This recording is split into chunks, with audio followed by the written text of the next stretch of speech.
ಅಂತ ಹೇಳ್ತಾರೆ. ವಿದ್ಯೆ ಬಂತು ವಿನಯ ಹೋಯಿತು, ಬುದ್ಧಿ ಬಂತು ಶ್ರದ್ಧೆ ಹೋಯಿತು, ಸಮೃದ್ಧಿ ಬಂತು ಸಂಸ್ಕೃತಿ ಹೋಯಿತು, ದೀರ್ಘಾಯುಷ್ಯ ಬಂತು ಜೀವನ ಸ್ವಾರಸ್ಯ ಹೋಯಿತು, ಮಾತು ಬಂತು ಕೃತಿ ಹೋಯಿತು, ಜಾತಿ ಬಂತು ಪ್ರೀತಿ ಹೋಯಿತು, ವಿಜ್ಞಾನ ಬಂತು ಸಮಾಧಾನ ಹೋಯಿತು, ಮನುಷ್ಯ ಬಂದ ದೇವರ ಓಡಿ ಹೋದ. ದೇವರನ್ನ ಕಟ್ಟಿಕೊಂಡು ಬದುಕುವಂತ ಸಂಸ್ಕಾರ ಹತ್ರ ಹೋದಾಗ ನೀವ ಮಾತಾಡಬಾರ್ದ್ರಿ, ಸುಮ್ ಕುಂಡ್ರಬೇಕು. ಬಹಳ ಮಂದಿ ನಾವ್ ಏನ್ ಮಾಡ್ತೀವಿ ಅಂದ್ರೆ ಗುರುಗಳ ಹತ್ರ ಹೋದಾಗ ಅವ್ರಕ್ಕಿಂತ ಹೆಚ್ಚು ನಾವ ಮಾತಾಡ್ತಿರ್ತೀವಿ. ಅವರು ಮಾತನಾಡುವುದಿಲ್ಲ. ಗುರುಗಳು ಶಾಂತವಾಗಿಯೇ ಇರುತ್ತಾರೆ, ಮೌನವಾಗಿಯೇ ಇರುತ್ತಾರೆ. ನೀವು ಮಾತಾಡಕ್ ಹತ್ರಿ ಅಂದ್ರೆ ಹೋತ್ರಿ ನಿಮ್ಮದು ಕಿಮ್ಮತ್ತು. ನೀವು ಶಾಂತವಾಗಿ ಪ್ರಶಾಂತವಾಗಿ ಒಂದು ಕಡೆಗೆ ಕೂತ್ಕೊಂಡು ಹೆಂಗ ಕೂತಿರಲ್ಲ ಹೀಗೆ ಕೂತ್ಕೋಬೇಕು. ಅವರ ಏನಾರು ಹೇಳ್ತಾರೆ, ಒಂದು ಸಂದರ್ಭ ಬಂತು ಅಂದ್ರೆ ಯಾವ ಸಂದರ್ಭದಲ್ಲಿ ಅವರು ಮಾತುಗಳನ್ನ ಹೇಳ್ತಾರಲ್ಲ ಆ ಮಾತುಗಳು ಮಾತಾಗಿರಂಗಿಲ್ಲ, ಅವು ಶಾಶ್ವತ ಮುತ್ತಾಗಿರ್ತಾವ. ಮಾತೆಂಬುದು ಜ್ಯೋತಿರ್ಲಿಂಗ, ಮುತ್ತು ಮುತ್ತು.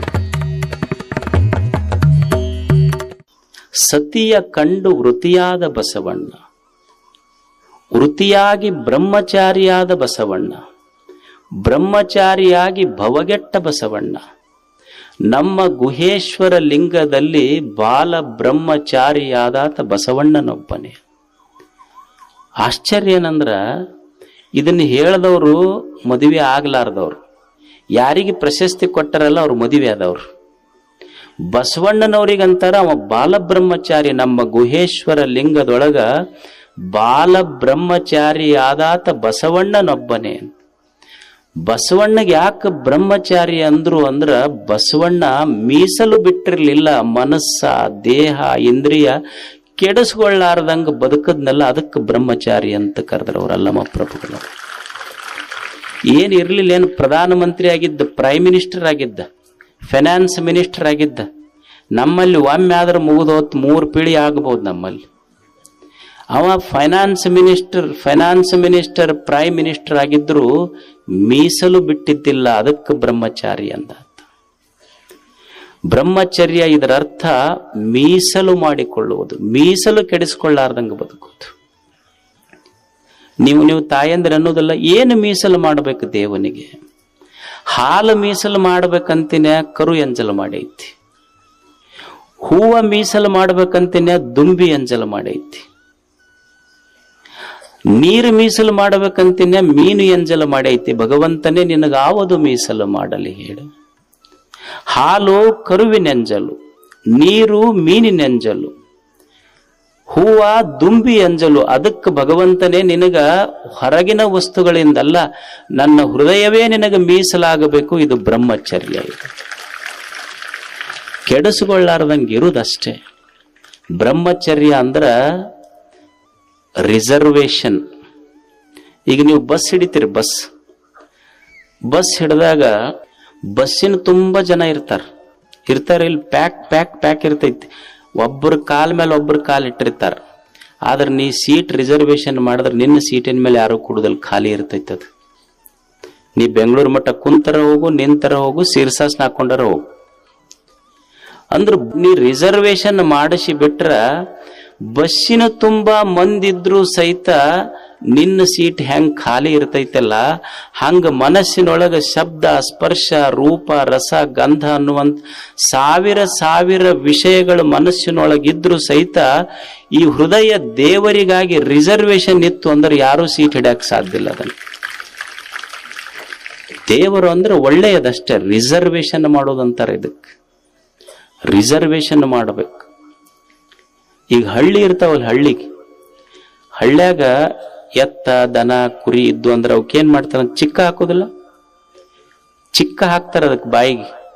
ಎದಕ್ ಚಿಕ್ಕ ಹಾಕ್ತಾರಂದ್ರ ಇನ್ನೊಬ್ರ ಹೊಲದಾಗ ಹೋಗಿ ಮೇಯ್ಬಾರ್ದಂತ.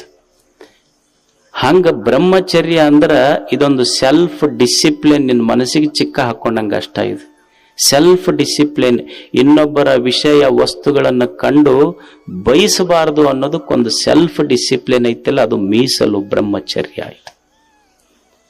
ಪತಂಜಲ ಮಹರ್ಷಿಗಳು ಹೇಳ್ತಾರೆ, ಇದನ್ನ ಆಚರಣೆ ಮಾಡ್ಬೇಕು ಮನುಷ್ಯ. ಹೆಂಗ ಹೊಲಕ್ಕ ಎತ್ತ ಆಕಳ ಹೋಗ್ತಾವಲ್ಲ, ಅದು ಹೋಗಬಾರ್ದು ಅನ್ನೋದಕ್ಕೆ ಅದಕ್ಕೊಂದು ಚಿಕ್ಕ ಹಾಕಿರ್ತಾರೆ, ಅದಕ್ಕೆ ಹೋಗಬಾರ್ದು. ಬಸವಣ್ಣ ಹೇಳ್ತಾನ, ಪಶುವಾನು ಪಶುಪತಿ ನೀನು. ಭಗವಂತನೇ ನಾನು ಪಶು, ನೀನು ಪಶುಪತಿ.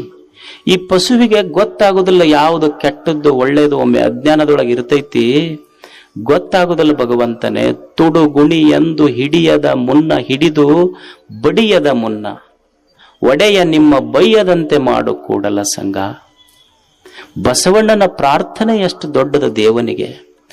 ಇದಕ್ಕ ಈಗ ಹೆಂಗ ನಿಮ್ಮಲ್ಲಿ ದನ ಇತ್ತು ಅಂದ್ರ ಯಾರ ಹೊಲ್ದಾಗರೆ ಮೇಯ್ದ್ರ, ಯಾರ ಹೊಲ್ದಾಗ ಮೈದಿರ್ತೈತಲ್ಲ ಆಕಳಿಗೆ ಯಾರ್ಯಾರ ಬೈತಾರನ್, ಎತ್ತಿಗೆ ಯಾರ್ಯಾರ ಬೈತಾರನ್, ಮಾಲೀಕಿಗೆ ಬೈತಾರ. ಬುದ್ಧಿ ಐತಿಲಿ ಅಂತ ದನ ಕಟ್ಟಿ ನೀನಂತ. ಅದಕ್ಕೆ ಬಸವಣ್ಣ ಅಂತಾನ, ತುಡು ಗುಣಿ ಎಂದು ಹಿಡಿದು ಬಡಿಯದ ಮುನ್ನ ಒಡೆಯ ನಿಮ್ಮ ಬೈಯದಂತೆ ಮಾಡು ಕೂಡಲ ಸಂಗ. ಭಗವಂತ ನಾನು ನಿನಗೆ ಏನು ಪ್ರಾರ್ಥನಾ ಮಾಡ್ತೀನಿ ಅಂದ್ರೆ, ನನ್ನ ಮನಸ್ಸು ಸಹಿತ ಒಂದು ಕಳ್ಳ ದನ ಇದ್ದಂಗಿದು. ಯಾರ ವಿಷಯ ವಸ್ತುಗಳ ಮೇಲೆ ಕಣ್ಣು ಹಾಕ್ತೈತೋ, ಇಚ್ಛೆ ಪಡ್ತೈತೋ ಗೊತ್ತಿಲ್ಲ.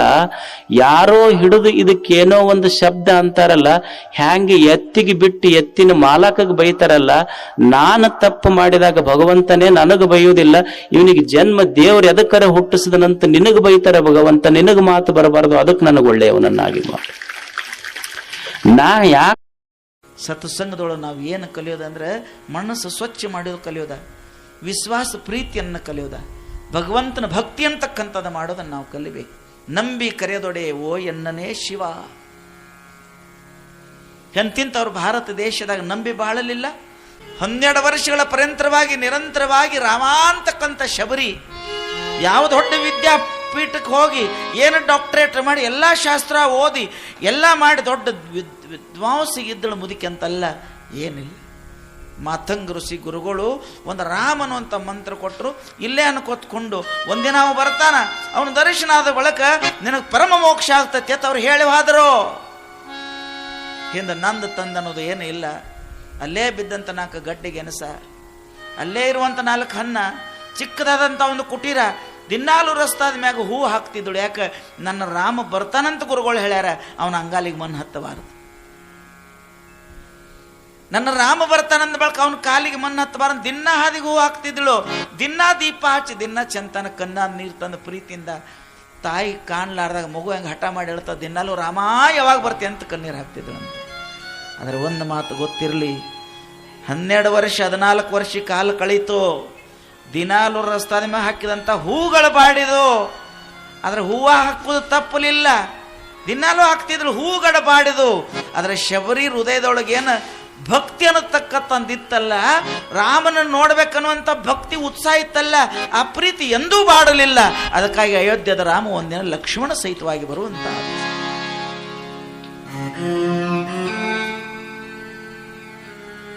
ಹೆಂಗ ಬರ್ತಾನ ರಾಮ? ಏನು ರಾಮ ಬಂದ? ಹೂವ ಹಾಕಾಕತ್ತಿತ್ತು, ಮುದುಕಿ ಬಗ್ಗಿತ್ತು, 90 ವರ್ಷ, ಹಣ್ಣಾಗಿತ್ತು, ಮ್ಯಾಗಿನ ಶರೀರ ಹಣ್ಣಾಗಿತ್ತು. ರಾಮ ರಾಮ ರಾಮ ಅಂದು ಒಳಗಿನ ಮನಸ್ಸ ಅದು ಮಾವಿನಕಾಯಿ ಕಿತ್ತ, ಮಾವಿನ ಹಣ್ಣಕ್ಕಿತ್ತ ರುಚಿಯಾಗಿತ್ತು. ರಾಮಾರಾಮ ಒಳಗೆ ತುಂಬಿದ್ದ. ಹೂವು ಹಾಕ್ತಿದ್ರು, ಬಂದು ನಿಂತ 4 ಹೂ ಪಾದದ ಮೇಲೆ ಬಿದ್ದು. ಯಾರಪ್ಪ? ಯಾರು? ಅವಾಗೆ ಅವ ಹೇಳ್ತಾನೆ, ರಾಮ. ಯಾವ ರಾಮ?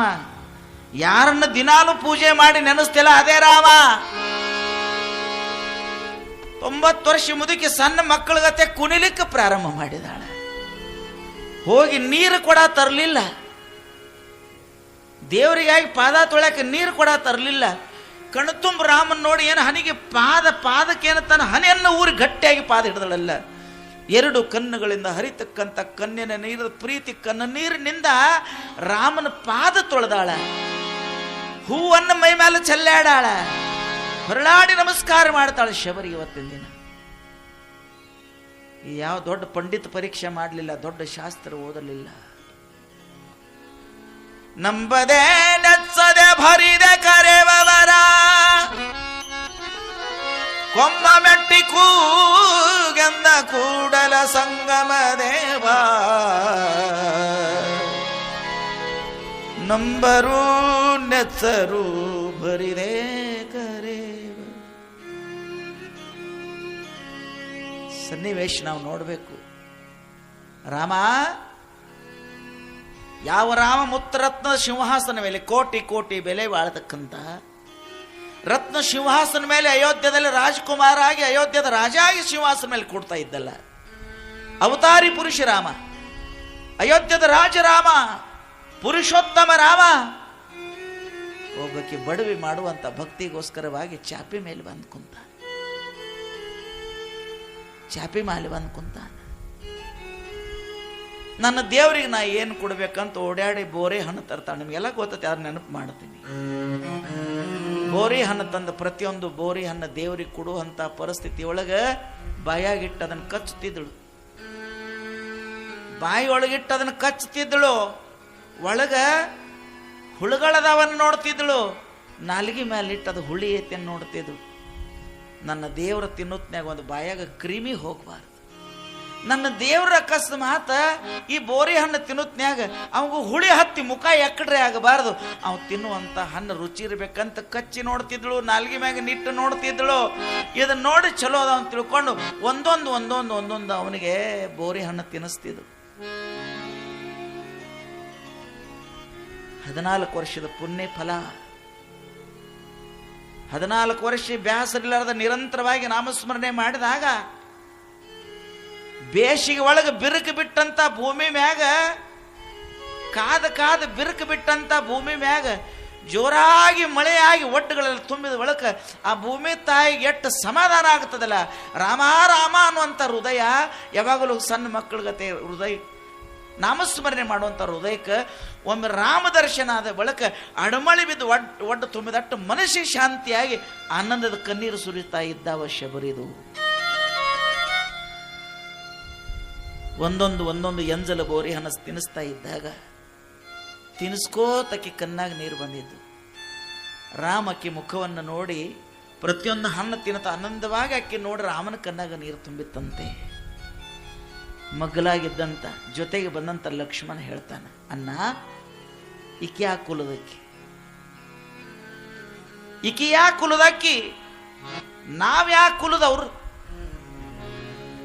ಕ್ಷತ್ರಿಯ ವಂಶದಲ್ಲಿ ಹುಟ್ಟಿರ್ತಕ್ಕಂಥ ಪುರುಷೋತ್ತಮ ಅಯೋಧ್ಯದ ರಾಮ ಅವತಾರಿ ಪುರುಷನು ಹೌದು, ರಾಜನೂ ಹೌದು.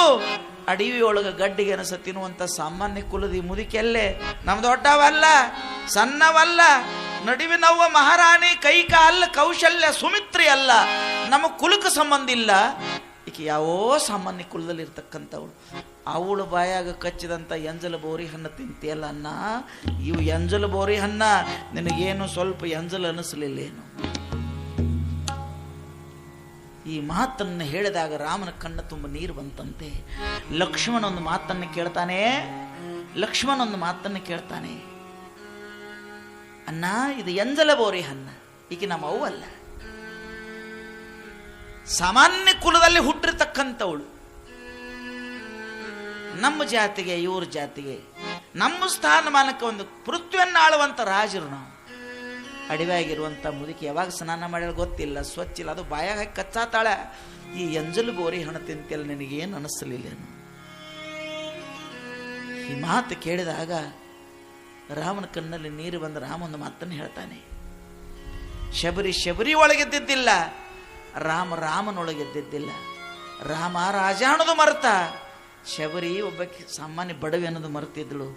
ಅಲ್ಲಿ ರಾಮ ಮತ್ತು ಶಬರಿ ನಡುವೆ ಒಂದು ಭಕ್ತಿ ಸಮುದ್ರವೇ ತುಂಬಿ ಒಂದು ಗಂಗೆಯಾಗಿ ಹರಿತಾ ಇತ್ತು. ಅವಾಗ ಹೇಳ್ತಾನ ಲಕ್ಷ್ಮಣ, ಆಕಿ ಎಂಜಲ್ ಮಾಡಿ ಕೊಡ್ತಾಳಂತ ಎಂಜಲ್ ಕಡೆ ನೋಡಿಲ್ಲ.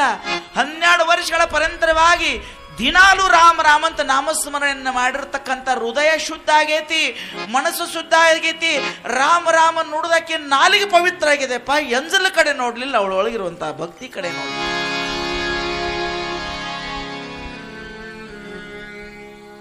ನಾ ರಾಜ ಅನ್ನೋದು ಮರೆತೆ, ಆಕಿ ಎಂಜಲ್ ಮರೆತೆ,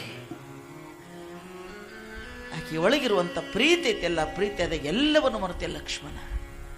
ಅವಾಗ ಕೈ ಮುಗಿದ ಧನ್ಯ ರಾಮ, ನಿನ್ನನ್ನು ಪ್ರೀತಿ ಮಾಡುವಂತ ಧನ್ಯ ನಿನ್ನ ಭಕ್ತರು ಹೌದು, ನೀನು ಭಕ್ತರಂತ ಲಕ್ಷ್ಮಣ ಕೈ ಮುಗಿಯುವಂತ ಪ್ರಸಂಗ. ಇದಕ್ಕೆ ಭಕ್ತಿ ಅಂತ ಹೇಳ್ದ. ಇತರ ಬಹಳ ದೊಡ್ಡ ಸ್ಥಾನ, ದೊಡ್ಡ ಎಲ್ಲೋ ಪಂಡಿತ, ವೇದ, ಉಪನಿಷತ್, ಶಾಸ್ತ್ರ ಇರಂಗಿಲ್ಲ. ಭಾರತ ಹಿಂದೂ ಧರ್ಮದ ಒಂದು 4 ಯೋಗಗಳಲ್ಲಿ ಅತಿ ಸುಂದರವಾದಂಥ ಯೋಗ ಅದು ಭಕ್ತಿ ಯೋಗ. ಎಲ್ಲ ಬಿಡ್ಬೇಕಂತಲ್ಲ ಅಲ್ರಿ. ನಾಳಿಂದ ಎಲ್ಲ ಮನಿ ಬಿಟ್ಟು ನೀವು ನನ್ನಂಗ ಆಗ್ರಿ ಅಂದ್ರೆ ಗತಿ ಏನು ಹೇಳ್ರಿ? ಎಲ್ಲ ಮನಿ ಬಿಟ್ಟು ನನ್ನಂಗ ನೀವು ಎಲ್ಲ ಮನಿ ಬಿಟ್ಟು ಇರ್ರಿ ಅಂತ ಗತಿ ಏನ್ ಹೇಳ್ರಿ ನೋಡೋಣ. ಮನಿ ಬಿಡಬಾರ್ದು, ಮನೆಯೊಳಗೆ ಇರಬೇಕು. ಮನೆ ಬಿಡಬಾರ್ದು, ಮನೆಯೊಳಗೆ ಇರಬೇಕು. ಆದ್ರೆ ನಮ್ಮ ಮನಸ್ಸು ಯಾವಾಗಲೂ ಭಗವಂತನ ಪಾದ ಕಡೆ ಹರಿತಾ ಇರಬೇಕು. ನೀರಿನ ಮೇಲೆ ದೋಣಿ ತೇಲಬೇಕು, ನೀರಿನ ಮೇಲೆ ನೌಕೆ ಇರಬೇಕು. ಅದರ ನೌಕೆಯೊಳಗೆ ನೀರು ಬರಬಾರದು. ಹಂಗ ಸಂಸಾರದಲ್ಲಿ ನಾವಿರಬೇಕು. ಸುತ್ತಮುತ್ತ ಕೋಟಿಗಟ್ಟಲೆ ಸಂಸಾರ, ಮಕ್ಕಳು ಬಂದು ಬಂದವರೆಲ್ಲರ ಮಧ್ಯದಲ್ಲೇ ಇರಬೇಕು.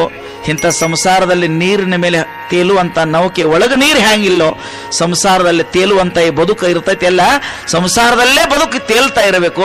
ಅದರ ಒಳಗೊಂದು ಮನಸ್ಸು ಖಾಲಿ ಇರಬೇಕು. ಖಾಲಿ ಮನುಷ್ಯನೊಳಗೆ ಭಗವಂತನ ಭಕ್ತಿ ತುಂಬಿರ್ಬೇಕಲ್ಲ, ಇದಕ್ಕೆ ಜೀವನ ಅಂತ ಹೇಳ್ತಾರೆ. ಸಂಸಾರ ನಾವು ಹೆಂಗ್ ಮಾಡ್ಬೇಕು ಅಥವಾ ಸಂಸಾರದಲ್ಲಿ ನಾವು ಹೆಂಗಿರ್ಬೇಕು ಅನ್ನೋದು ಒಂದು 2 ಉದಾಹರಣೆ ಕೊಡ್ತೀನಿ. ಎಲ್ಲರೂ ಲಕ್ಷ ಕೊಟ್ಟು ಕೇಳ್ತೀರವ. ಚಿಕ್ಕು ಹಣ್ಣು ನೋಡೇರಿ? ಚಿಕ್ಕು ಹಣ್ಣಕ್ಕೆ ಬೀಜ ಎಷ್ಟಿರ್ತಾವ ಗೊತ್ತೈತ್ರಿ? ಎಲ್ಲ ಹಣ್ಣುಗಳಲ್ಲಿ ಅತಿ ಸಿಹಿ ಆದಂತ ಹಣ್ಣಂದ್ರೆ ಚಿಕ್ಕು ಹಣ್ಣ, ಹೌದಿಲ್ಲ? ಮಾವಿನ ಹಣ್ಣು ಒಂದಿಷ್ಟು ಹುಳಿ ಇರಬಹುದು, ಅದರ ಚಿಕ್ಕುನ ಯಾವಾಗ ಹುಳಿ ಇರೋದಿಲ್ಲ. ಚಿಕ್ಕು ಹಣ್ಣ ಬಹಳ ಒಳ್ಳೆ ಹಣ್ಣು. ಪ್ರಪಂಚ ಮಾಡಬೇಕು, ಪರಿವಾರ ಜೊತೆಗಿರಬೇಕು. ಬಡತನ ಇರಲಿ, ಸುಖ ಬರಲಿ, ದುಃಖ ಬರಲಿ, ಕೋಟಿಗಟ್ಟಲೆ ಇರಲಿ, ಕೂಲಿ ಮಾಡಿ ಬದುಕಲಿ. ಮನುಷ್ಯ ಈ ಜಗತ್ತಿನೊಳಗೆ ಒಬ್ಬನೇ ಬದುಕಲಿಕ್ಕೆ ಆಗೋದಿಲ್ಲ. 4 ಜನರ ಜೊತೆಗೆ ಬಾಳುವಂತ ಈ ಸುಂದರವಾದಂತ ಬದುಕಿನಲ್ಲಿ ಹೇಗಿರಬೇಕು ಅನ್ನೋದ್ರ ಜೊತೆಗೆ ಒಂದು ಮಾತನ್ನ ಹೇಳ್ತಾರೆ. ಚಿಕ್ಕು ಹಣ್ಣು ನೋಡಿರಲ್ಲ, ಆ ಚಿಕ್ಕು ಹಣ್ಣದ ನಡುವೆ ಒಂದು 2-3 ಬೀಜ ಇರ್ತಾವ. ಆ ಬೀಜಗಳೆಲ್ಲ ನಡುವದಾವ, ಹೊರಗೆ ದಾಂಡಿಗೆ ಅದಾವು. ಹೇಳ್ರಿ, ಬೀಜ ಮ್ಯಾಗ ಹತ್ಯಾವನ್ರಿ, ಎಲ್ಲದಾವು?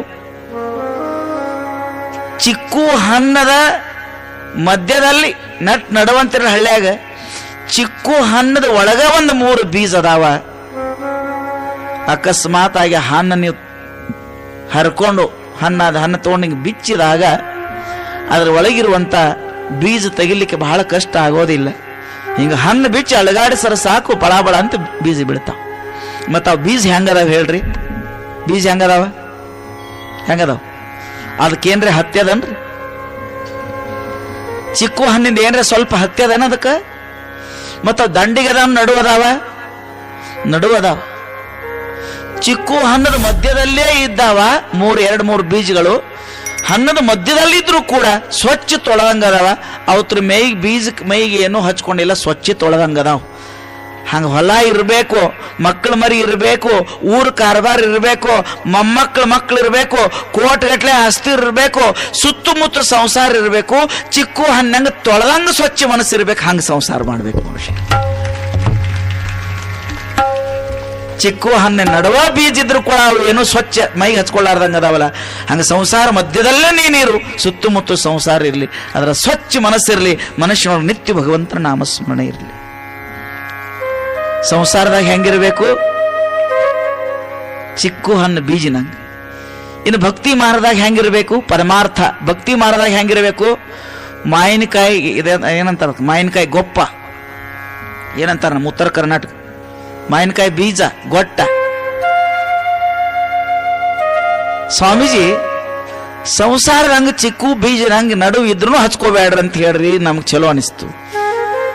ಭಕ್ತಿ ಮಾರ್ಗದಾಗ ಎಲ್ಲಿ ಇದ್ದಾಗ ಮಾಯಿನ ಗೊಟ್ಟ ಅಂತ ಹೇಳ್ತೀರ ಅಥವಾ ಮಾಯಿನ ಗೊಪ್ಪದಂಗಿರ್ಬೇಕಂತ ಹೇಳ್ತಿರಲ್ಲ, ಹೆಂಗ್ ಸ್ವಾಮೀಜಿ? ಇದು ನಡುವ ಐತಿ, ಒಟ್ಟ ಹಚ್ಕೊಂಡಿಲ್ಲ. ಅದ ಮಾವಿನಕಾಯಿ ಬೀಜ ಐತ್ಲ, ಎಷ್ಟು ಚೀಪ್ರು ಸಹಿತ ಒಟ್ಟ ಅದು ಬಿಡಂಗಿಲ್ಲ. ಹೇಳ್ರಿ ನೋಡ್ರಿ, ನನ್ಗೊಂದು ಮಾತು ಹೇಳ್ರಿ. ಮಾವಿನಕಾಯಿ ಗೊಟ್ಟ ಐತ್ಲ, ಚೀಪಿ ಒಟ್ಟು ಇಷ್ಟು ಉಳಿಲಾರ್ದ ಪೂರ್ಣ ಸ್ವಚ್ಛ ಮಾಡಿದವ್ರು ಯಾರೇ ಅದ್ರೇನು? ಕೈ ಮ್ಯಾಗ ಮಾಡ್ರಿ, ಗೊತ್ತತ್ರಿ? ಎಷ್ಟು ಚೀಪ್ ಎಲ್ಲ ರಸ ತಗೊಂಡ್ರು ಸಹಿತ ಎಲ್ರಿ ಒಂದಿಷ್ಟು ಮೂಲಿಗೆ ಹತ್ತಿರದತೀವನ ಪೂರ್ಣ ಮುಗ್ಸಕ್ ಆಗಂಗಿಲ್ಲ. ಹಂಗ ನಾವು ವರ್ಷದಾಗ ಒಮ್ಮೆ ಸತ್ಸಂಗ ಮಾಡ್ಲಿ, ವಾರದ ಒಮ್ಮೆ ಪ್ರವಚನಕ್ಕೆ ಹೋಗ್ಲಿ, 6 ತಿಂಗಳಿಗೆ ಒಮ್ಮೆಗೆ ಗುರುಗಳ ಕಡೆ ಹೋದ್ರು ಸಹಿತ ಎಷ್ಟೇ ನಾವು ಸಂಸಾರದಲ್ಲಿದ್ರು ಸಹಿತ ಮಾವಿನ ಗೊಪ್ಪ ಐತಿಲ್ಲ ಅದರಲ್ಲಿರ್ತಕ್ಕಂಥ ಸಿಹಿ ರಸವನ್ನು ಎಲ್ಲ ಸ್ವಚ್ಛ ಮಾಡಕ್ ಬರಂಗಿಲ್ಲ, ಎಲ್ಲರ ಒಂದಿಟ್ಟು ಹತ್ಕೊಂಡಿರ್ತೈತಿಲ್ಲ. ಎಷ್ಟು ಸಂಸಾರದಾಗಿದ್ರು ಸಹಿತ ಆ ಭಗವಂತನ ಭಕ್ತಿ ಅನ್ನೋದು ಒಳಗೆ ಹತ್ತೆ ಇರ್ಬೇಕು, ವಿನ ಒಟ್ಟ ಮುಗಿಬಾರದು. ಗೊತ್ತಾಯ್ತಲ್ಲ? ಚಿಕ್ಕು ಬೀಜ ನಡುವೈತಿ ಒಟ್ಟ ಹಚ್ಕೊಂಡಿಲ್ಲ, ಮಾವಿನ ಬೀಜ ಎಷ್ಟು ಸಿಪ್ಪಿರ ಸಹಿತ ಒಟ್ಟ ಮುಗುದಿಲ್ಲ. ಹಂಗ ಭಕ್ತಿ ಒಟ್ಟ ಮುಗುದಿರಬಾರದು, ಸಂಸಾರ ಒಟ್ಟ ಇದ್ದು ಸಹಿತ ಹಚ್ಕೊಳ್ಳ ಅಂದಂಗಿರ್ಬೇಕು. ಇದನ್ನು ಬಿಟ್ಟಿರಬಾರದು, ಅದರ ಹಿಡಿದಿರಬಾರದು. ಈ ರೀತಿಯ ಸಂಸಾರ ಮಾಡ್ಬೇಕಂತೆ. ನಾವೆಲ್ಲ ಮನೆ ಮಾರೆಗಳನ್ನು ಬಿಟ್ಟಾಗ ನಾವು ದೇವರನ್ನ ಕಾಣಲಿಕ್ಕೆ ಸಾಧ್ಯ ಅಂತ ಹಾಗೇನಿಲ್ಲ. ಎಷ್ಟೋ ಜನ ಈ ಬದುಕಿನಲ್ಲಿದ್ದು ಹೋಗಿದ್ದಾರೆ. ಅದರ ಜಗತ್ತಿನಲ್ಲಿ ಎಲ್ಲದರ ಜೊತೆಗೆ ಇರಬೇಕು.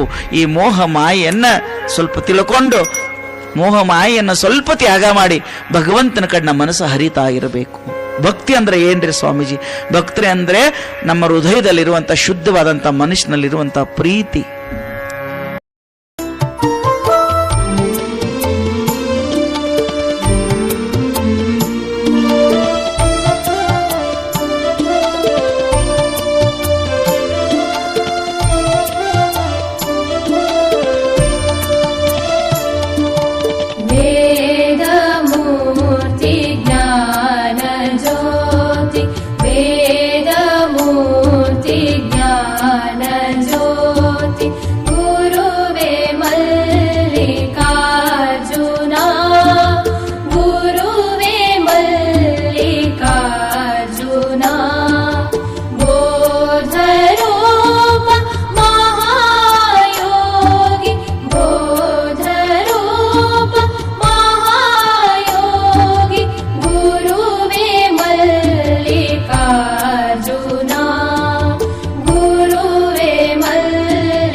ಅವರೆಲ್ಲ ದಿವಸ ಯೋಗಾಭ್ಯಾಸ ಮಾಡ್ತಾರೆ. ಆ ಮಕ್ಕಳಿಗೆ ತಮ್ಮ ಪ್ರೋತ್ಸಾಹ ಇರಲಿ. ಮುಂದಿನ ವರ್ಷ ಕಾಟ್ರಳ್ಳಿಯಲ್ಲಿ ತಮಗೆಲ್ಲ ಗೊತ್ತಿರಬಹುದು, ಇಲ್ಲಿ ಸುಮಾರು 4,500 ರಿಂದ 5,000 ಗಂಡು ಮಕ್ಕಳಿಗೆ ಇಲ್ಲಿ ಮಾಡಿದ್ದೇವೆ. ಕಾಟ್ರಳ್ಳಿಯಲ್ಲಿ ಸುಮಾರು 48 ಎಕರೆ ಕ್ಯಾಂಪಸ್, ಕಾಟ್ರಳ್ಳಿ ಮತ್ತು ಕೋಳೂರು ನಡುವೆ. ಅಲ್ಲಿ ಈಗೊಂದು 1,200 ಜನ ವಿದ್ಯಾರ್ಥಿನಿಯರಿಗೆ ಕಾಲೇಜ್ ಬಿಲ್ಡಿಂಗ್ ರೆಡಿಯಾಗಿದೆ. 1,200 ಮಕ್ಕಳ ಡೈನಿಂಗ್ ಹಾಲ್ ತಯಾರಾಗ್ತಾ ಇದೆ. 600 ಮಕ್ಕಳಿಗೆ ಒಂದು ದೊಡ್ಡ ಹಾಸ್ಟೆಲ್ ರೆಡಿಯಾಗಿದೆ. ಬಹುಶಃ ಏಪ್ರಿಲ್ ಮೇದೊಳಗೆ ಅದರ ಉದ್ಘಾಟನೆ ಮಾಡ್ತೇವೆ. ಅದರ ಬಿಲ್ಡಿಂಗ್ ಕ್ಯಾಂಪಸ್ ಎಷ್ಟು ಚಲೋ ಆಗಿದೆ ಅಂದ್ರೆ ನಿಮಗೆ IIT ಬಿಲ್ಡಿಂಗ್ ನೋಡ್ದಂಗಾಗಿರ್ಬೇಕು, ಅಷ್ಟು ಸುಂದರವಾಗಿ ಆ ಮಕ್ಕಳಿಗೆ ನಿರ್ಮಾಣ ಆಗಿದೆ. ಅದನ್ನೆಲ್ಲ ಮಕ್ಕಳಿಗೆ ಅದನ್ನೆಲ್ಲ ಉಚಿತವಾಗಿ ಮಾಡಬೇಕು ಅನ್ನೋದು ನನ್ನ ಕಲ್ಪನೆ. ನನಗೆ ಮೆಡಿಕಲ್ ಕಾಲೇಜು, ಇಂಜಿನಿಯರಿಂಗ್ ಕಾಲೇಜ್ ಮಾಡ್ಲಿಕ್ಕೆ ಇಷ್ಟ ಇಲ್ಲ. ಯಾವ ಮಕ್ಕಳು ಬಂದಿರ್ತವೆ ಅವ್ರಿಗೆ ನನ್ನ ಕಡೆಯಿಂದ ಎಷ್ಟು ಸಾಧ್ಯ ಇದೆ ಅದನ್ನ, ಯಾಕಂದ್ರೆ ದೊಡ್ಡ ಪ್ರಾಜೆಕ್ಟು. ಈಗ ಅದರ ಡೀಟೇಲ್ಸ್ನ ಹೇಳಾರೆ, ಅದನ್ನ ಉದ್ಘಾಟನೆ ಆದ್ಮೇಲೆ ಅದನ್ನ ಎಷ್ಟರ ಮಟ್ಟಿಗೆ ನಾವು ಮಾಡ್ತೀವಿ ಅನ್ನೋದನ್ನ ನಿಮ್ಗೆ ಹೇಳ್ತೇನೆ. ಆದ್ರೆ ಅದು ವಿದ್ಯಾರ್ಥಿನಿಯರಿಗಾಗಿ 1,200 ಮಕ್ಕಳು ಓದ್ಬೋದು. ನಿಮ್ಮ 3-4 ಜಿಲ್ಲಾದೊಳಗೆ ಹೆಣ್ಮಕ್ಳಿಗೆ ಸಮಸ್ಯೆನೇ ಬರೋದಿಲ್ಲ. 50-60 ಕಿಲೋಮೀಟರ್ ಅಡ್ಡಾಡೋದು. ಬಹುಶಃ ಮುಂದಿನ ವರ್ಷನೇ ಜೂನಿಗೆ ಅದನ್ನು ಶುರು ಮಾಡುತ್ತೇವೆ. ಅದು ಒಂದು ವಿಷಯ ತಮಗೆ ಹೇಳೋದು. ನಿನ್ನೆಯ ದಿವಸ ನಾವೆಲ್ಲ ಇಬ್ಬರು ಸಾಧಕರನ್ನು ನೋಡಿದ್ದೇವೆ. ಇವತ್ತು ನಮ್ಮೆದುರಿಗೆ ಇಬ್ಬರು ಸಾಧಕರಿದ್ದಾರೆ. 12ನೇ ಶತಮಾನದಲ್ಲಿ ಒಂದು ಘಟನೆ ನಡೀತು. ತುರ್ಗಾಹಿ ರಾಮಣ್ಣ ಅಂತ ಇದ್ದ. ಆ ತುರ್ಗಾಹಿ ರಾಮಣ್ಣ ಅವ ಸಾಲಿ ಕಲೀಲಾರ್ದ ಮನುಷ್ಯ. ಅವ ಏನ್ ಮಾಡ್ತಿದ್ದ ಅಂದ್ರೆ ದನ ಕಾಯುವ ಕಾಯಕ ಮಾಡ್ತಿದ್ದ. ದನ ಕಾಯುವ ಕಾಯಕ ಮಾಡುವಂಥ ತುರ್ಗಾಹಿ ರಾಮಣ್ಣನಿಗೆ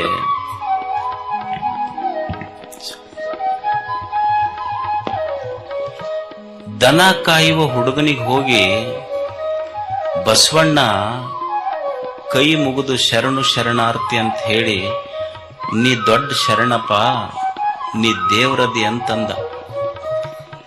ತುರ್ಗಾಹಿ ರಾಮಣ್ಣಂದ, ನಾ ಹೆಂಗ್ ದೇವ್ರಾಗ್ತೀವ್ರಿ, ನಾವೆಲ್ಲ ದನ ಕಾಯೋರು ಅಂದ. ಅವಾಗ ಬಸವಣ್ಣವ್ರಂದ್ರ ಇಲ್ಲ ಇಲ್ಲ ನೀನು ದೇವ್ರ. ಅವ ತುರ್ಗಾಹಿ ರಾಮಣ್ಣ ಅಂತಾನ, ನಾವು ದನ ಕಾಯೋರ್ರಿ, ದನ ಕಾಯೋರ್ ಹೆಂಗ್ ದೇವ್ರಾಗ್ತೀವಿ. ಅವ ಜನ ಕಾಯ್ತಾನ, ನೀ ದನ ಕಾಯ್ತಿ. ವ್ಯತ್ಯಾಸ ಇಷ್ಟೇ, ಕಾಯೋರ್ ದೇವರಾಗ್ತಾರ, ಜನ ದನ ಪ್ರಶ್ನೆ ಇಲ್ಲ. ಅದಕ್ಕೆ ಕಾಯುವವರು ದೇವರಾಗ್ತಾರ. ಇಂಥದ್ದೇ ಒಂದು ಘಟನೆ ದೇವದುರ್ಗ ತಾಲೂಕಿನಲ್ಲಿ ನಡೀತು. ಒಂದು ಕೋತಿಗುಡ್ಡ ಅಂತ ಸಣ್ಣ ಹಳ್ಳಿಯಲ್ಲಿ ರಮೇಶ್ ಬಲ್ಲಿದನ್ನುವಂಥ ಒಂದು ಹುಡುಗ ದನ ಕುರಿ ಕಾಯ್ಕೊಂತಿದ್ದ. 12ರಿಂದ 15 ವರ್ಷದೊಳಗೆ. ಅವನು ಸಾಲಿಗೆ ಹೋಗಿಲ್ಲ, ಅಕ್ಷರ ಕಲ್ತಿಲ್ಲ. ಅಂತ ಹುಡುಗನ್ನ ಬೆಂಗಳೂರಿನ ಒಂದು ಸಂಸ್ಥೆ ಹೆಡ್ ಹೆಲ್ಡ್ ಹೈ ಅವನು ಬೆಂಗಳೂರಿಗೆ ಕರ್ಕೊಂಡು ಹೋದ್ರು. ಕರ್ಕೊಂಡೋಗಿ ಏನ್ ಮಾಡಿದ್ರು ಅಂದ್ರ ಇಂಗ್ಲಿಷ್ ಕಲಿಯಕ್ ಹಚ್ಚಿದ್ರು. ನಾವೆಲ್ಲ ಇಂಗ್ಲಿಷ್ ಪೀರಿಯಡ್ ಇದ್ರು ಹೊರಗೆ ಓಡಿ ಬರೋ ಮಂದಿ. ನಮಗ್ ದೊಡ್ಡ ಸಮಸ್ಯೆ ಅಂದ್ರೆ ಇಂಗ್ಲಿಷ್ ಅಂತ. ಸಾಲಿ ಕಲಿಲಾರ್ದ ದನ ಕಾಯ ಹುಡುಗನಿಗೆ ಹೋಗಿ communication skills, spoken English, basic computer ಕಲಿಸಿದ್ರು. ಸುಮಾರು 6 ತಿಂಗಳಿಂದ 1 ವರ್ಷದೊಳಗ ಒಟ್ಟ ಸಾಲಿ ಕಟ್ಟೆ ಹತ್ತಲಾರದ ಹುಡುಗ ಇಷ್ಟು ಚಲೋ ಇಂಗ್ಲಿಷ್ನಾಗ ತಯಾರಾದ್ನಲ್ಲ. ಅವ ಈಗ ಹೆಂಗಾಗ್ಯಾನ ಅಂದ್ರ ಈ BEd CET ಟೆಟ್ ಅಂತ ಇರ್ತೈತಿ, ಟೀಚರ್ ಆಗೋರಿಗೆ, KS ಆಗೋರಿಗೆ, IAS ಆಗೋರಿಗೆ, JEE ಹೋಗೋರಿಗೆ ಇಂಗ್ಲಿಷ್ ಹೇಳ್ಕೊಡ್ತಾನ. ಅವನೇ ರಮೇಶ್ ಬಲ್ಲಿದ್, ನಮ್ಮೆದುರಿಗಿದಾರ. ಸಾಲಿ ಕಲಿಲಾರದ ಮನುಷ್ಯ, ಸಾಲಿ ಕಟ್ಟಿ ಹತ್ತಲಾರದ ಮನುಷ್ಯ ಇಷ್ಟು ಚಲೋ ಇಂಗ್ಲಿಷ್ ಕಲ್ತು ಇವತ್ತೆಲ್ಲರಿಗೆ ಇಂಗ್ಲಿಷ್ ಕಲಿಸ್ತಾ ಇದ್ದಾನೆ. ಸುಮಾರು 4ರಿಂದ 5 ಲಕ್ಷ ಮಕ್ಕಳ ಜೊತೆ ಸಂವಾದ ಮಾಡಿದ್ದಾನೆ. ಕರ್ನಾಟಕದಲ್ಲಿ ಹಳ್ಳಿಗಳಲ್ಲಿ ಮಕ್ಕಳಿಗೆ ಈ ಇಂಗ್ಲಿಷಿನ ಭಯ ಹೋಗಬೇಕು ಅಂತ ಸುಮಾರು 700 ಕಾರ್ಯಕ್ರಮಗಳನ್ನು ಮಾಡಿದ್ದಾನೆ. ಅಂಥ ವ್ಯಕ್ತಿ ಅಂದ್ರೆ ಶಾಲೆಯ ಕಟ್ಟೆ ಹತ್ತದೆ. ಇವತ್ತಿಗೂ ನಾ ಕೇಳಿದೆ, ನಿಂದ ಯಾವ್ದಾರ ಸರ್ಟಿಫಿಕೇಟ್ ಏನಾರ ಸಿಗ್ತಾವನೋ ಅಂತ. ಅದು ಸರ್ಟಿಫಿಕೇಟ್ಗೆ ನಮ್ಗೆ ಒಟ್ಟ ಬೆಟ್ಟೇನೆ ಇಲ್ರಿ ಅಜ್ಜರ, ನಮಗೂ ಅದಕ್ಕೂ ಅಂದವ. ಸರ್ಟಿಫಿಕೇಟ್ ಇಲ್ಲ, ಆದ್ರ ಬಹಳಷ್ಟು ಜನರಿಂದ ಸರ್ಟಿಫೈಡ್ ಆಗೈತೆ ಅವನಿಗೆ, ಇವ ಚಲೋ ಇಂಗ್ಲಿಷ್ ಮಾತಾಡ್ತಾನಂತ ಹೇಳಿ. ಅಂಥ ಒಬ್ಬ ಸಾಧಕ ನಮ್ಮೆದುರಿಗಿದ್ದಾರೆ. ನಮಗೆಲ್ಲ ಉತ್ತರ ಕರ್ನಾಟಕದ ಮಂದಿಗೆ ನಮ್ಮನ್ನ ಹಿಡ್ಕೊಂಡ ಹೇಳದ್ ನಾವೆಲ್ಲ ಇಂಗ್ಲಿಷ್ ಪೀರಿಯಡ್ ಇದ್ರು ಹೊರಗೆ ಬರ್ತಿದ್ವಿ. ನನಗ್ ಖಡಿ ಸರ್ ಅಂತಿದ್ರು, ಇಲ್ಲಿ SB ಖಡಿ ಅವ್ರಂತಂದು. ನಾವ್ ಒಟ್ಟ ಇಂಗ್ಲಿಷ್ ಪೀರಿಯಡ್ ಇತ್ತು ಅಂದ್ರೆ ಹೊರಗೆ ಓಡಿ ಬರ್ತಿದ್ದೆ. ಒಂದ್ ದಿವ್ಸ ನಾನು ಹಿಡಿದು, ಸ್ವಾಮಿ ನೀ ಕುಂದ್ರಬೇಕು, ನೀನ್ ಇಂಗ್ಲಿಷ್ ಪೀರಿಯಡ್ನಾಗ ಅಂತ ಕುಂದ್ರಸಿದ್ರು ನನಗೆ. ನಿಮಗ್ ಆಶ್ಚರ್ಯ ಅನಿಸ್ಬೋದು, ನನಗ್ BA ಫೈನಲ್ ಇಯರ್ ಪಾಸ್ ಆದ ಮೇಲೆ ಒಂದು ಇಂಗ್ಲಿಷ್ ಸೆಂಟೆನ್ಸ್ ಫುಲ್ ಸ್ಟಾಪ್ ಬಂತು ಅಂದ್ರೆ ನೆಕ್ಸ್ಟ್ ಕ್ಯಾಪಿಟಲ್ ಬರಿಬೇಕು ಅನ್ನೋದು BA ಫೈನಲ್ ಇಯರ್ ಆಗಿಂದ ಗೊತ್ತಾಗೈತಿ ನಮಗ್. ನಾವ್ ಹೆಂಗ್ ಇಂಗ್ಲಿಷ್ ಪಾಸ್ ಮಾಡಿದ್ವಿ ಗೊತ್ತಿಲ್ಲ, ಮತ್ ನಮ್ಮನ್ನ ಪಾಸ್ ಮಾಡಿದ ಟೀಚರು ಅಷ್ಟ ಶಾಣ್ಯರಿದ್ರೆ ಕಾಣ್ತೈತೆ. ಒಟ್ಟ ಮಾಡಿ ದಬ್ಬದ್ರ ನಮಗವ್ರು, ಅಷ್ಟು ದುಬಾರಿ ನಮಗದು. ನಮ್ಮ ಮಗಳ ಸರ್ ಅಂತಿದ್ರಿ, TV ಮಗಳಾದ ಗುರುಗಳು, ಅವ್ರೊಂದು ತಮಾಷೆ ಹೇಳ್ತಿದ್ರು ನಮಗೆಲ್ಲ ಟ್ಯೂಷನ್ ಹೋದಾಗ. ಒಂದು ಹುಡುಗಿತ್ತಂತ, ಅವನಿಗೆ ಬಹಳ ಕಷ್ಟಪಟ್ಟ ಸರ್ ಕಲಿಸ್ತಿದ್ರಂತ. ಅವನಿಗೆ ಎಲೆಕ್ಟ್ರಿಸಿಟಿ ಅನ್ನಂತ ಕಲಿಸ್ತಿದ್ರು. ಅವನಿಗೆ ಅನ್ಲಿಕ್ಕೆ ಬರ್ತಿದ್ದಿಲ್ಲ, ಅವ ಬರೀ ಎಲೆಕ್ಟ್ರಿಕಿಟಿ ಅಂತಿದ್ದವ. ಅವ ಮಾಸ್ತರ್ಗೆ ಒಂದ್ ದಿವ್ಸ ಬಜಾರ್ದಾಗ ಅವ್ರ ಅಪ್ಪ ಭೇಟಿಯಾದ. ನಿಮ್ ಹುಡುಗಗೆ ಎಷ್ಟು ಸಲ ಹೇಳ್ತೀನ್ರಿ ಎಲೆಕ್ಟ್ರಿಸಿಟಿ ಅನ್ನಂತಂದು. ಅವ್ ಬರೀ ಎಲೆಕ್ಟ್ರಿಕಿಟಿ ಅಂತ ಹೇಳಬಾರ್ದನ್ ನೀವು. ಸರ್ ಅವನಿಗೆ ಕೆಪಾಕಿಟಿನ ಅಷ್ಟ ಐತಿ ಬಿಡ್ರಿ ಅಂದ ಅವ್ರ ಅಪ್ಪ. ಒಂದು ಶಾಲೆಯಲ್ಲಿ ಪೆನ್ಸಿಲ್ ಕಳವಾಗ್ತಾ ಇತ್ತಂತೆ. ಈ ಪೆನ್ಸಿಲ್ಲು ಪೆನ್ನು ಕಳವಾಗ್ತಾ ಇತ್ತಂತೆ. ಎಲ್ಲರಿಗೂ ಚಿಂತೆ ಆಯ್ತು. ಟೀಚರು ಯಾರು ಮಾಡ್ತೀರಿ ಹೇಳಿ, ಅದು ಯಾರೂ ಸಿಗ್ಲಿಲ್ಲ, ಗೊತ್ತಾಗ್ಲಿಲ್ಲ. ಪ್ರಿನ್ಸಿಪಲ್ ಕಡೆ ಕಂಪ್ಲೇಂಟ್ ಹೋಯ್ತು, ದಿನ ಪೆನ್ಸಿಲ್ ಕಳವಾಗ್ತದೆ, ಪೆನ್ ಕಳವಾಗ್ತದೆ, ಯಾರು ಮಾಡ್ತಾರೆ? ಇಂಥ ಒಳ್ಳೆ ಶಾಲೆ, ಕೆಟ್ಟ ಹೆಸರು ಬಂದ್ಬಿಡುತ್ತೆ ನಮ್ಮ ಶಾಲೆಗೆ, ಹುಡುಕಿ ಅಂತ ಹೇಳಿ ಒಂದು 4-5 ಜನ ಹುಡುಗರನ್ನ ಗುಂಪು ಮಾಡಿ ಪತ್ತೆ ಹಚ್ಚಿ ಅಂತ ಹೇಳಿದ್ರಂತೆ. ಒಬ್ಬ ಸಿಕ್ಕ ಹುಡುಗ, ಆ ಹುಡುಗನೇ ಕಳ್ತನ ಮಾಡ್ತಿದ್ದಾನೆ. ತಗೊಂಬಂದ್ರು, ಅವ್ನು ಬ್ಯಾಗ್ ನೋಡಿದ್ರೆ ಒಂದು 50-60 ಪೆನ್ನು ಪೆನ್ಸಿಲ್ ಇದ್ದಾವೆ. ಒಳ್ಳೆ ಮಂತನ ಹುಡುಗ ಅವನು, ದೊಡ್ಡ ಶ್ರೀಮಂತರ ಮಂತನ ಹುಡುಗ ಅವನು. ಕರೆದ್ರು, ಬೈದರು. ಅಪ್ಪ ಅಮ್ಮನ ಕರಿ, ಯೂಶುವಲ್ ರಿಯಾಕ್ಷನ್ ಅಲ್ಲ ಅದು. ತಪ್ಪು ಮಾಡಿದ್ರೆ ಅಪ್ಪ ಅಮ್ಮ ಹೋಗ್ಬೇಕಲ್ಲಿ, ಕಟ್ಕಟಿ ನಿಂತ್ಕೋಬೇಕು. ಅಪ್ಪ ಅಮ್ಮ ಹೋದರು, ಅವ್ರು ಸರಿಯಾಗಿ ಬೈದ್ರು ಪ್ರಿನ್ಸಿಪಾಲ್. ಏನ್ರಿ ನಿಮ್ಮ ಹುಡುಗ ಮರ್ಯಾದೆ ತೆಗಿತಾನೆ ನಮ್ಮ ಶಾಲೆದು, ಪೆನ್ಸಿಲ್ ಕಳುವು ಮಾಡ್ತಾನೆ, ಪೆನ್ ಕಳುವು ಮಾಡ್ತಾನೆ, ಎಲ್ಲರದು ಏನು ಕಲಿಸಿದ್ರಿ ಮನೆಯಲ್ಲಿ ನೀವು ಅಂತ ಬೈದರು. ಆ ಪಾಪ ತಾಯಿ ಮುಖ ಕೆಂಪಾಗ್ಬಿಡ್ತು.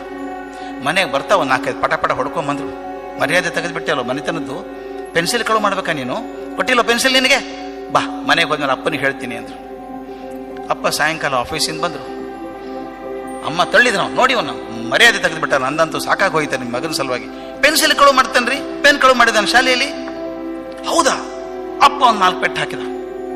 ಮರ್ಯಾದೆ ತೆಗೆದುಬಿಟ್ಟು, ದೊಡ್ಡ ಮನುಷ್ಯನ ಮರ್ಯಾದೆ ತೆಗೆದುಬಿಟ್ಟೆ ನೀನು, ಪೆನ್ನು ಪೆನ್ಸಿಲ್ ಕಳುವು ಮಾಡ್ತೀಯಂತೆ, ನೀನು ಪೆನ್ನು ಪೆನ್ಸಿಲ್ ಬೇಕು ನನಗೆ ಹೇಳಬಾರ್ದು, ನಾನು ತಂದು ಕೊಡ್ತಿದ್ದಿಲ್ಲ ಆಫೀಸಿಂದ ಅಂದಂತೆ. ಕಡೆ ಮಾತು ಭಾಳ ಮುಖ್ಯ. ಆಫೀಸಿಂದ ತಂದು ಕೊಡ್ತಿದ್ದೆ ಅಂತ, ಕೊಂಡ್ಕೊಂಬರ್ತೀನಿ ಅಂದಿಲ್ಲ ಅವನು. ಈಗ ಗೊತ್ತಾಯ್ತಲ್ಲ ಇವನಾಗ ಕಳ್ತನ ಮಾಡ್ತಿದ್ದ ಅಂತ. ಅಪ್ಪ ಅಲ್ಲಿ ಮಾಡೋದು, ಮಗ ಇಲ್ಲಿ ಮಾಡೋದು. ಅದಕ್ಕೆ ಒಂದು ಮಾತು, ಮಾದರಿ ಆಗೋದಾದರೆ ನಾ ಎಂಥ ಮಾದರಿ ಆಗ್ತೀನಿ ಅಂತ. ಸರಿಯಾಗಿ ಮಾದರಿ ಆದರೆ ಚೆನ್ನಾಗಿರ್ತದೆ.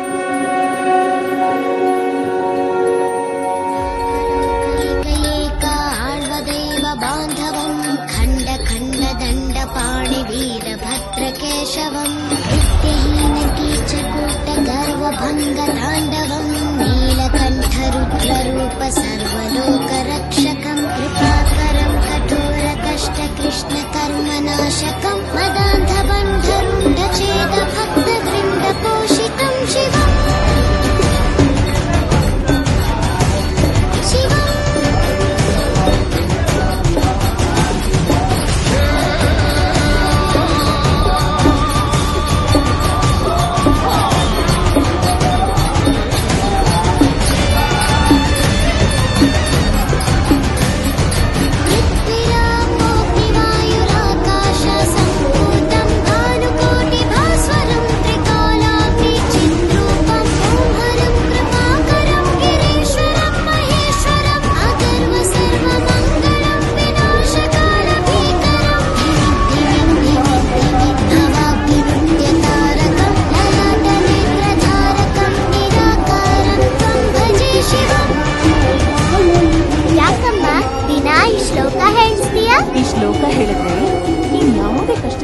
ಹೆಚ್ಚೆಚ್ಚು ಮೊಬೈಲ್ ಬಳಸ್ತಾ ಇದ್ದಾರೆ. ಹಾಗಾದ್ರೆ ಇಷ್ಟು ಜಾಸ್ತಿ ಬಳಸ್ತಾ ಇದ್ದಾರೆ. ಹೀಗಾಗಿ ಮಕ್ಕಳಿನಲ್ಲಿ ಬೇರೆ ಬೇರೆ ರೀತಿಯ ಮಾನಸಿಕ ಸಮಸ್ಯೆಗಳು ಕಾಣಿಸಿ ಬಂದಿರತಕ್ಕಂತಹ ಪ್ರಮುಖವಾದಂತಹ ಸಮಸ್ಯೆ ಏನು? ಮಕ್ಕಳು ಮೊಬೈಲ್ಗೆ ಅಡಿಕ್ಟ್ ಆದ ನಂತರದಲ್ಲಿ ಯಾವೆಲ್ಲ ಸಮಸ್ಯೆಗಳು ತಲೆದೋರ್ತಾರೆ? ಪೋಷಕರೇ ಎಚ್ಚರ ಎಚ್ಚರ ಎಚ್ಚರ. ನಿಮ್ಮ ಮಕ್ಕಳ ಕೈಗೆ ಮೊಬೈಲ್ ಫೋನ್ ಕೊಡೋ ಮುಂಚೆ ಒಮ್ಮೆ ಯೋಚಿಸಿ. ಯಾಕಂದ್ರೆ ಮೊಬೈಲ್ ಬಳಕೆಯಿಂದಾಗಿ ಮಕ್ಕಳಲ್ಲಿ ಮಾನಸಿಕ ಸಮಸ್ಯೆಗಳು ಜಾಸ್ತಿ ಆಗ್ತಾ ಇದೆ. ಈ ಕುರಿತು ರಿಯಾಲಿಟಿ ಚೆಕ್ ಮಾಡಿರುವ ಬೀದರ್ ಕರ್ನಾಟಕ ತಂಡ ಭಯಾನಕ ವಿಷಯವನ್ನ ಬಹಿರಂಗಪಡಿಸಿದೆ. ಮಕ್ಕಳು ಹೆಚ್ಚಾಗಿ ಮೊಬೈಲ್ ಬಳಸೋದ್ರಿಂದ ಮೆದುಳಿಗೆ ಹಾನಿಯಾಗಿ ಮಾನಸಿಕ ಒತ್ತಡ, ಸೈಲೆಂಟ್ ಆಗೋದು, ಪ್ರತಿಯೊಂದಕ್ಕೂ ಹಠ ಮಾಡೋದು, ಯಾವುದನ್ನು ಗುರುತಿಸದೆ ಮೌನಕ್ಕೆ ಶರಣಾಗ್ತಾ ಇರೋದು ಸೇರಿದಂತೆ 10 ಮಾನಸಿಕ ಸಮಸ್ಯೆಗೆ ತುತ್ತಾಗ್ತಾ ಇದ್ದಾರೆ. ಈ ಹಿಂದೆ ಮಕ್ಕಳಿಗೆ ಮಾನಸಿಕ ಸಮಸ್ಯೆ ಅಂತಂದ್ರೆ ಬೇರೆ ಬೇರೆ ರೀತಿಯಲ್ಲಿ, ಅಂದ್ರೆ ಕಲಿಯೋಕೆ ಸಾಧ್ಯವಾಗದೇ ಇರೋದಾಗಿರ್ಬೋದು, ಮತ್ತೆ ಸೋಷಿಯಲೈಸ್ ಆಗೋದಕ್ಕೆ ಕಷ್ಟವಾಗೋದು ಆಗಿರ್ಬೋದು. ಈ ರೀತಿಯ ಸಮಸ್ಯೆಗಳನ್ನ ಈ ಹಿಂದೆ 1-2% ಮಕ್ಕಳು ಮಾತ್ರ ಬಳಲ್ತಾ ಇದ್ರು ಆ ಸಮಸ್ಯೆಯಿಂದ. ಆದ್ರೆ ಈಗ ಅದರ ಸಂಖ್ಯೆ ಜಾಸ್ತಿ ಆಗಿದೆ. ಈ ಕುರಿತಂತೆ ಅಲ್ಲಿನ ಪೋಷಕರು ಹೇಳೋದೇನು ನೀವೇ ಕೇಳಿ. ಈಗಿನ ಯುವ ಪೀಳಿಗೆ, ಈಗಿನ ಜನಗಳು, ಮಕ್ಕಳು ಅವ್ರಿಗೆ ಹೇಗೆ ಬಳಸಬೇಕು, ಹೇಗೆ ಬಳಸಬಾರ್ದು ಅನ್ನೋದು ನಾವೆಲ್ಲ ಕಲ್ಕೋಬೇಕು. ತಾಯಿ ತಂದೆಗಳು ಮಕ್ಕಳಿಗೆ ಹೆಂಗೆ ಆಗ್ತಾಯಿದೆ ಅಂದರೆ ಈಗಿಂದೆಲ್ಲ ಡಿಜಿಟಲ್ ಲೈಫ್ ಸ್ಟೈಲ್ ಆಗೋಗಿದೆ. Bluetooth, pad, mobiles, phone, laptop, ಈ ಥರ ಆ್ಯಕ್ಟಿವಿಟಿನೇ ಆಗಿದೆ ಮಕ್ಕಳಿಗೆ. ಹೇಗೆ ಬೇಕಪ್ಪ ಅಂತಂದ್ರೆ ಒಂದು ಹಳ್ಳಿ ವಾತಾವರಣ, ಅವ್ರು ಸದೃಢವಾದ ದೇಹ ಬೆಳೆಸ್ಬೇಕಾಗತ್ತಪ್ಪ ಅಂತಂದ್ರೆ ಎಲ್ಲ ಥರದ ಆ್ಯಕ್ಟಿವಿಟಿ ಮಾಡಬೇಕು. ಕೇವಲ ಫೋನು, ಬ್ಲೂಟೂತು, ಹೆಡ್ಫೋನ್ಸು, ಪ್ಯಾಡು ಅಷ್ಟು ಕೊಟ್ಟರೆ ಸಾಲದು ಮಕ್ಕಳಿಗೆ. ಈಗ ಹಿಂದಕ್ಕಿಂದೆಲ್ಲ ಜನ ಭಾಳ ಸದೃಢವಾಗಿ ದೇಹ ಶೈಲಿ ಹೊಂದಿರ್ತಾರೆ. ಯಾಕಪ್ಪ ಅಂತಂದ್ರೆ ಅವರೆಲ್ಲ ಊಟನೂ ಅದೇ ಸ್ಟೈಲ್ ಇತ್ತು. ಈಗ ಹೆಂಗಾಗಿದೆ ಅಂದ್ರೆ ಯಾರಿಗೂ ಟೈಮ್ ಇಲ್ಲ. ಈ ಒಂದು ತಾಯಿ ತಂದೆಗಿಲ್ಲ, ಮಕ್ಕಳಿಗೆ ಸಮೇತ ಹೆಂಗೆ ಬೆಳೆಸ್ಬೇಕು ಅನ್ನೋದು ಟೈಮ್ ಇಲ್ಲ. ಎಲ್ಲರೂ readymade food, fast food, noodles ತಿಂದ, ವಡಪಾವ್ ತಿಂದ, ಭಜಾ ತಿಂದ, ಈ ಥರ ಎಲ್ಲ ತಿನ್ನೋದು ಅವ್ರದ್ದು ಹೆಲ್ತ್ ಸ್ಟೈಲು, ಲೈಫ್ ಸ್ಟೈಲ್ ಎಲ್ಲ ಚೇಂಜ್ ಆಗ್ತಾ ಇದೆ ಮಕ್ಕಳದು. ಈ ಒಂದು ಸಮಸ್ಯೆಗೆ ಕಾರಣ ಏನು? ಪೋಷಕರು ಅವರವರ ಮಕ್ಕಳ ಕಡೆ ಗಮನ ಕೊಡದೆ 4 ಗೋಡೆಗಳ ಮಧ್ಯೆ ಕಾಲ ಕಳೆಯುವಂತೆ ಮಾಡ್ತಿದ್ದಾರೆ. ಹೀಗಾಗಿ ಮಕ್ಕಳಲ್ಲಿ ಯಾವುದೇ ದೈಹಿಕ ಶ್ರಮವಿಲ್ಲದೆ ಕೇವಲ ಮೊಬೈಲ್ ಹಾಗೂ ಟಿವಿಗೆ ಮಕ್ಕಳು ದಾಸರಾಗಿ ಇಂದು 10 ಮಾನಸಿಕ ಸಮಸ್ಯೆಗೆ ತುತ್ತಾಗ್ತಾ ಇದ್ದಾರೆ. ಮೊಬೈಲ್ ಹಾಗೂ ಟಿವಿಯಿಂದ ಮಕ್ಕಳನ್ನ ದೂರವಿಡಿ ಅಂತ ಮಕ್ಕಳ ಮಾನಸಿಕ ತಜ್ಞರು ಪೋಷಕರಿಗೆ ಎಚ್ಚರಿಸುತ್ತಿದ್ದಾರೆ.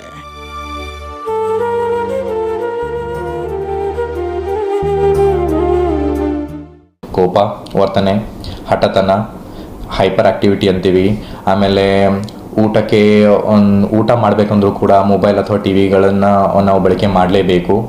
ಆಮೇಲೆ ಜಾಸ್ತಿ ಕಾರ್ಟೂನಲ್ಲೂ ಕೂಡ ಒಂದು ಅಗ್ರೆಸಿವ್ ಒಂದು ಎಪಿಸೋಡ್ಸ್ ಅಥವಾ ಒಂದು ಅಗ್ರೆಷನನ್ನು ನಾವು ಮೀಡಿಯಾದಲ್ಲಿ ಜಾಸ್ತಿ ನೋಡಿ ಅದೇ ರೀತಿ ಒಂದು ಜಾಸ್ತಿ ಒಂದು ಆಕ್ರೋಶ ಕೂಡ ನಾವು ನೋಡ್ತಾ ಇದ್ದೀವಿ. ಇದು ಒನ್ ಆಫ್ ದ ರೀಸನ್ಸ್. ಆ ರೀಸನ್ಸ್ ಬಿಟ್ಟು ಕೂಡ ಪೇರೆಂಟ್ಸಲ್ಲಿ ಇಬ್ಬರು ವರ್ಕಿಂಗ್ ಪೇರೆಂಟ್ಸ್ ಆಗಿರೋದ್ರಿಂದ ಮತ್ತು ಜಾಯಿಂಟ್ ಫ್ಯಾಮಿಲಿ ಕಾನ್ಸೆಪ್ಟ್ ಎಲ್ಲ ಕಡಿಮೆ ಆಗಿರೋದ್ರಿಂದ, ನ್ಯೂಕ್ಲಿಯರ್ ಫ್ಯಾಮಿಲಿ ಜಾಸ್ತಿ ಆಗಿರೋದ್ರಿಂದ ಇವೆಲ್ಲ ತೊಂದರೆಗಳು ಲೈಕ್ ಹೈಪರ್ ಆಕ್ಟಿವಿಟಿ ಡಿಸಾರ್ಡರ್ ಅಂತೀವಿ, attention deficit hyperactivity disorder ಆಗಿರ್ಬೋದು, ಆಟಿಸ್ಟಿಕ್ ಸ್ಪೆಕ್ಟ್ರಮ್ ಡಿಸಾರ್ಡರ್ ಆಗಿರ್ಬೋದು, ಅಥವಾ ಬಿಹೇವಿಯರ್ ಇಶ್ಯೂಸ್ ಅಂತ ನಾವು ಅಂತೀವಿ ಅದು ಆಗಿರ್ಬೋದು, ಲರ್ನಿಂಗ್ ಡಿಸೆಬಿಲಿಟೀಸ್ ಅಂತೀವಿ ಅದು ಆಗಿರ್ಬೋದು, ಅಥವಾ ಸ್ಪೀಚ್ ಡಿಲೇ ಸ್ಪೆಷಲಿ ಯಾವಾಗ ಜಾಸ್ತಿ ಗ್ಯಾಜೆಟನ್ನು ನಾವು ಯೂಸ್ ಮಾಡಲಿಕ್ಕೆ ಕೊಡ್ತೀವಿ ಮಕ್ಕಳಿಗೆ, ಅವನು ಸುಮ್ಮನೆ ಕೂತ್ಕೊಳ್ತಾನೆ, ಅವನು ತೊಂದರೆ ಕೊಡಲ್ಲ ಅಂದಾಗ ಇವೆಲ್ಲ ಪ್ರಾಬ್ಲಮ್ಸ್ಗಳನ್ನು ನಾವು ಸುಮಾರು ಒಂದು 2 to 3 ಟೈಮ್ಸ್ ಜಾಸ್ತಿನೇ ನಾವು ನೋಡ್ತಾ ಇದ್ದೀವಿ ಇತ್ತೀಚೆಗೆ. ಮುಂಚೆ ಆನ್ ಆ್ಯಂಡ್ ಆ್ಯಾವ್ರೇಜ್ ಒಂದು 1 to 2% ಒಂದು ರೇಷಿಯೋ ಹೇಳ್ಬೋದಿತ್ತು. ಒಂದು ಇಂಡಿಯನ್ ಸ್ಟ್ಯಾಟಿಸ್ಟಿಕ್ಸ್ ಪ್ರಕಾರ ನೋಡಿದ್ರೆ ಈ ಥರ ಮಕ್ಕಳು ಇರೋದು ನ್ಯೂರೋ ಡೆವಲಪ್ಮೆಂಟಲ್ ಇಶ್ಯೂಸ್ ಅಂತ ನಾನು ಹೇಳ್ತೀನಿ ಆ ಮಕ್ಕಳಲ್ಲಿ. ಬಟ್ ಇತ್ತೀಚೆಗೆ ಕೊರೋನಾದಲ್ಲಿ ಆಲ್ಮೋಸ್ಟ್ 2 to 3 ಟೈಮ್ಸ್ ಜಾಸ್ತಿ ಆಗಿದೆ. Almost we can say that 3 to 4% of the population of the children is suffering from this. Overall ಹೇಳಿದ್ರೆ 18 to 20 million people or children are suffering already in India. ಒಂದು busy ಶೆಡ್ಯೂಲ್ಗೋಸ್ಕರ ನಾವು ಜಾಸ್ತಿ ಮಕ್ಕಳನ್ನ ಈ ರೀತಿ ಒಂದು ಸೆಡೆಂಟ್ರಿ ಲೈಫ್ ಕಡೆ ನಾವು ತಳ್ತಾ ಇದ್ದೀವಿ. Sedentary life in the sense ಮನೆ ಒಂದು 4 ಗೋಡೆಗಳ ಮಧ್ಯೆ ಅವನ್ನೆಲ್ಲ ಆಕ್ಟಿವಿಟೀಸ್ ಮಾಡ್ತಾನೆ, ಕಂಪ್ಯೂಟರ್, ವಿಡಿಯೋ ಗೇಮ್ಸು, ಮೊಬೈಲ್ಸ್ ಇದರಿಂದೆಲ್ಲ ಇವೆಲ್ಲ ಇಶ್ಯೂಸ್ ಜಾಸ್ತಿಯಾಗಿ ಹೊರಬೀಳ್ತಾ ಇದ್ದಾವೆ. ಸೊ ಇದೊಂದು ಸಜೆಷನ್ನು, ಇದೊಂದು ನಿಮಗೆ ಒಂದು ವಾರ್ನಿಂಗ್ ಸೈನ್ ಇದೆ. ನಿಮ್ಮ ಮಕ್ಕಳನ್ನು ನೀವು ಪ್ರಾಪರ್ ಆಗಿ ಬಿಹೇವಿಯರ್ಲಿ ಬೆಳಿಬೇಕು, ಮಾನಸಿಕ ಮತ್ತು ಶಾರೀರಿಕ ರೀತಿಯಲ್ಲಿ ಸದೃಢನಾಗಿರ್ಬೇಕಂತಂದ್ರೆ ಇವೆಲ್ಲ ಏರಿಯಾಸ್ ಅಲ್ಲಿ ನೀವು ಫೋಕಸ್ ಕೊಡಬೇಕು. ಮಕ್ಕಳನ್ನ ಶಾಂತವಾಗಿಡಲು ಮಕ್ಕಳ ಕೈಗೆ ಫೋನ್ ಕೊಟ್ಟು ಪೋಷಕರು ತಮ್ಮ ಮಕ್ಕಳನ್ನ ಮಾನಸಿಕ ಖಿನ್ನತೆಗೆ ದೂಡ್ತಾ ಇರೋದು ದುರಂತವೇ ಸರಿ ಅಂತ ಮೊಬೈಲ್ ಕೊಟ್ರೆ ಸೈಲೆಂಟ್ ಆಗಿ ಮಕ್ಕಳಿಗೆ ಒಕ್ಕರಿಸಿಕೊಳ್ತಾ ಇದೆ ಟ್ರೈಮರ್ಸ್ ಡಿಸಾರ್ಡರ್. ಏನ್ ಹೀಗಂದ್ರೆ ಅತಿಯಾದ ಮೊಬೈಲ್ ಬಳಕೆಯಿಂದ ಕೈಗಳ ಸೆಳೆತ, ನರಗಳ ಎಳೆತ ಶುರುವಾಗ್ತಾ ಇದೆ. ಮಕ್ಕಳು ಮೊಬೈಲ್ ಕೇಳಿದ ತಕ್ಷಣ ಕೊಟ್ಟಿಲ್ಲ ಅಂದ್ರೆ ಅವರಲ್ಲಿ ಒದ್ದಾಟ ಶುರುವಾಗುತ್ತೆ, ಕೈಗಳಲ್ಲಿ ನಡುಕ ಶುರುವಾಗುತ್ತೆ. ಇದನ್ನ ನೀವೇನಾದ್ರೂ ನೆಗ್ಲೆಕ್ಟ್ ಮಾಡಿದ್ರೆ ಮಕ್ಕಳ ದೈಹಿಕ ಆರೋಗ್ಯದ ಮೇಲೆ ಪರಿಣಾಮ ಬೀರುತ್ತೆ ಕೂಡ. So be careful parents.